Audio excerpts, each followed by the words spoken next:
पुण्यश्लोक लोकमाता राष्ट्रमाता अहिल्यादेवी होळकर यांना मी नमन करतो, त्यांच्या चरणी नतमस्तक होतो।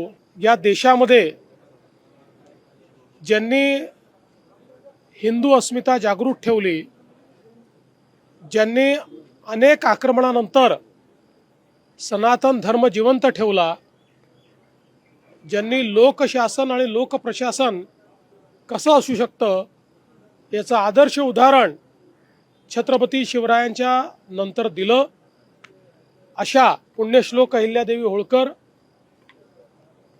यांना अभिवादन करण्याकरता आम्ही सगळे लोक या ठिकाणी एकत्रित आलो आहोत। मागील वर्षी आम्ही त्यांच्या 300व्या जयंतीच्या निमित्ताने चोंडीमध्ये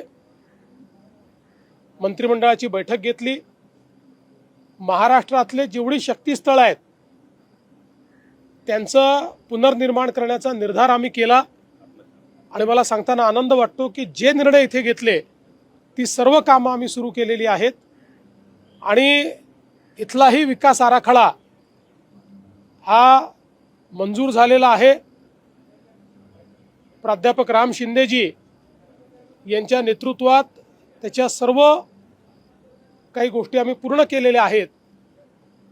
फक्त आचारसंहिता सुरू असल्यामुळे आम्हाला आज भूमिपूजन करायचं होतं पण ते करता आलं नाही।